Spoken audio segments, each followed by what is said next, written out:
You're right, guys, and welcome to the latest episode of Owl Talks. In the wake of the Grenfell Towers disaster fire, which took place in London, and in the wake of a lot of terrorist attacks in London and in Manchester, we thought we'd just do a quick episode talking about, in our last episode we were talking about Zoe's train journey and how emergency stuff there and that kind of stuff. So I thought we could maybe talk a little bit about potential contingency for people who have a disability in these kind of events. Like, what is put in place? Do we have enough thought for it? This is something Will always talks about with me. He's always sort of, whenever something like this happens, he's always kind of like, what would we do if he and I were out and something like this happened? Because, the London Bridge attack, we had been in that area the night before, like around the same time. So it does hit really close to home. And he'll sort of say, if we were in a bar and the police came in and said, everybody get down on the ground, like what do you do? I had an experience like this in bingo the other night where it was two people random. And people was like, what are we going to do if they come in with guns and they all go down? I said, you know what I do? I run along this road and I go right that door, and the rest of the people. Well, I always say to Will, like, if anything like that happens, then you are completely justified in literally just dragging me out of my wheelchair.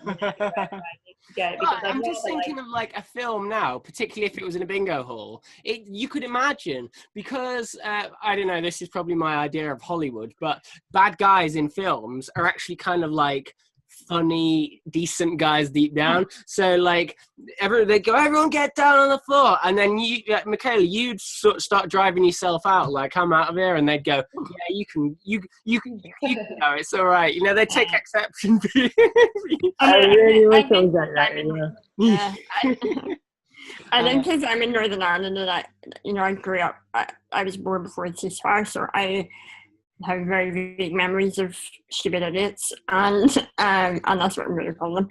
So, in a sense, I'm always on alert, whereas maybe in the rest of the UK, that's not the case. I think as well, like, it's important to say,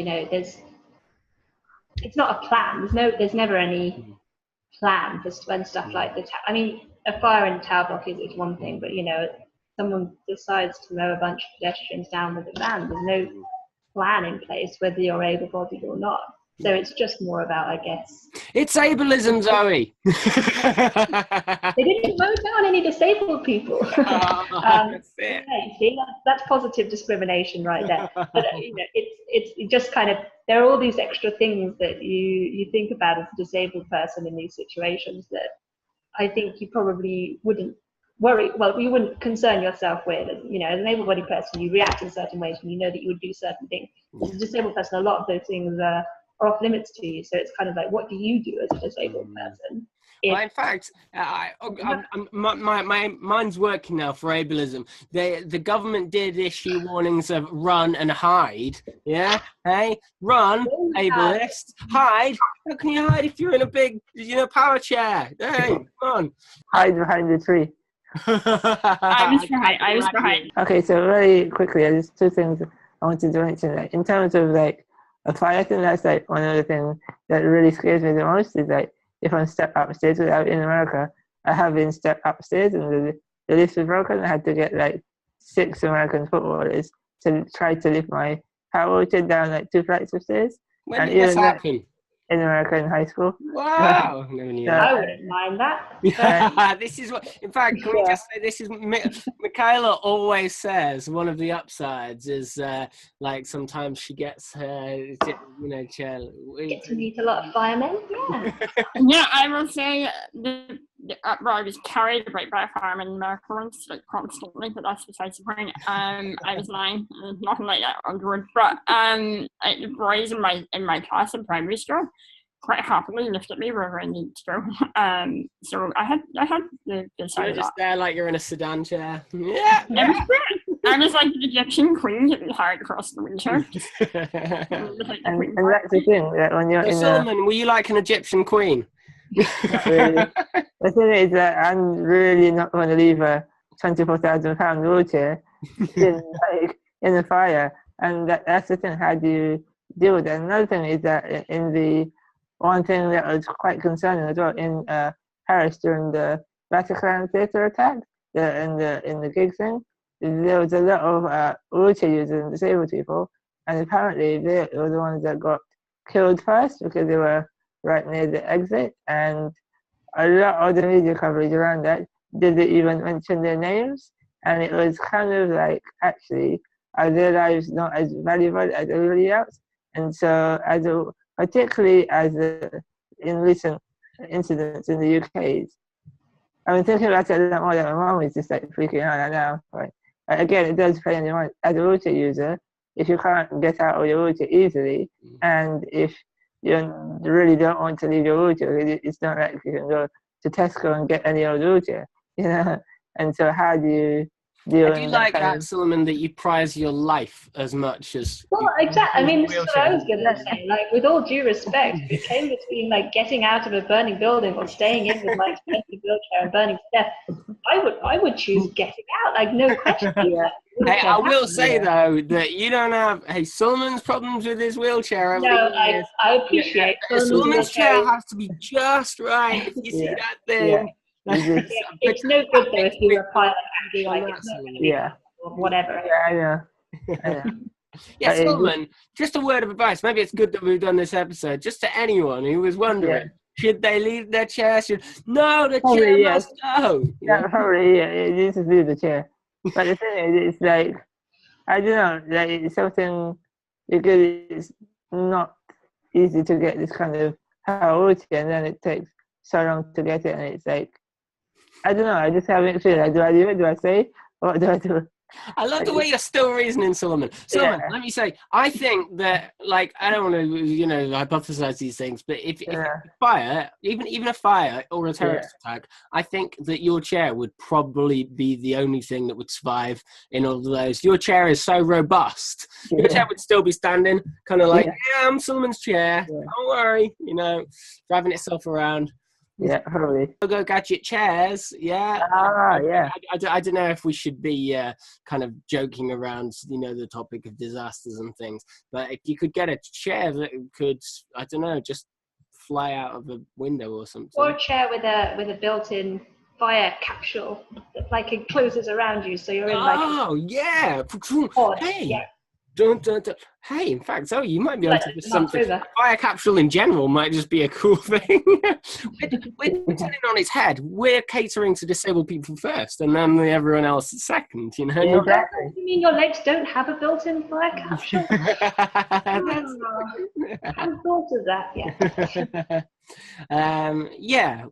That's I don't know. I mean, Michaela, you were saying on the last episode that we did about the time that you were in a fire situation, and it really does seem, I mean, as Zoe always says, you always kind of expect stuff not to be quite there for disability, or often expect that.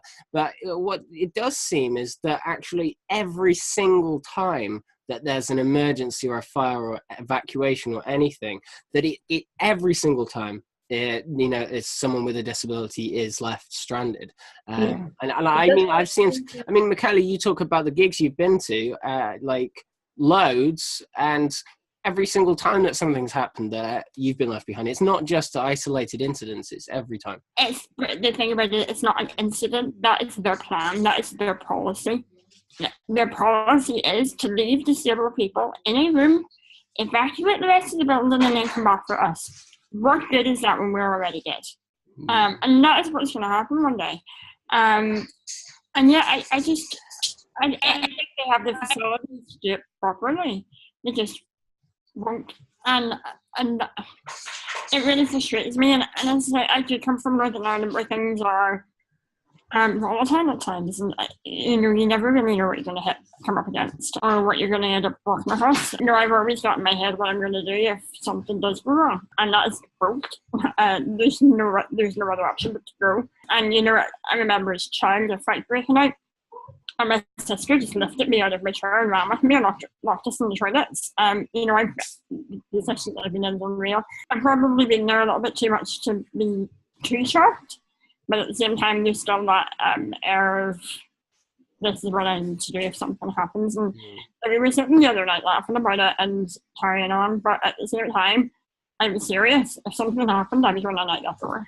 Yeah. And thankfully, it's on fire. It's not so bad. But I think people need to be aware that disabled people might not necessarily be able to protect themselves, and there has to be some sort of recognition that disabled lives shouldn't be thought of afterwards. They should be thought of at the time, and the policy should reflect that. And unfortunately, the only policy that I have ever encountered is we come after you. Yeah. We do everybody else first, and that's not right. And I think just to very briefly mention ableism at the end of this episode, I think when you question if something is ableist in that way, I think you have to say, well, is that plan necessary, or is that plan just most beneficial in the circumstances? And I think that's, you could say, are the escape emergency plans inherently ableist? I think that's another discussion in itself, but yeah. I mean, yeah, I think in some cases it might be right to come back for disabled people when things are cleared. That might clear them a path and get them out safer. But in the arena that I was in, it's safer and much easier for the staff to leave us on the ground floor on a stand or something, if you have to, and let us out that way, because there are umpteen emergency exits off that main floor. You don't have to go out the front door. You can go out the back door. There's changing rooms and stuff to the side that if there was an attack, you could go and hide in them. There's so many areas kind of backstage, if you like, that are safer for us. And safer, keep us away from, safer for the crowd as well. You're just trying to get yourself backstage, Michaela. They're safer for the crowds rather than us trampling over them. Because to be quite honest, that's probably what would happen. I would end up trampling over a few people to get out because I've got no mercy. Just get, like, I don't know, a snowplow on the front of your chair.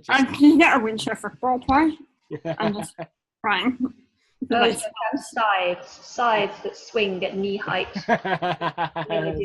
like window wipers. I like it. Right. Well, that's a jovial take on quite a serious topic, but I think that sometimes that's all you can do, really, because these situations arise, and sometimes there aren't ways out, even if there had been planned. But sometimes there aren't plans, and there should be, and sometimes there are plans, and we don't like them. I don't know. We'll continue talking about these, but hopefully we won't need to, because hopefully there won't continue. Well, I don't know. Hopefully, the pattern of terrorist attacks and things like that will, maybe not be so prevalent in coming months. But yeah. But if it is, remember, Solomon, leave your chair at the top. Yeah. We'll get you another one. Right. Thanks all for watching, and we'll see you again soon. Bye, guys. Bye.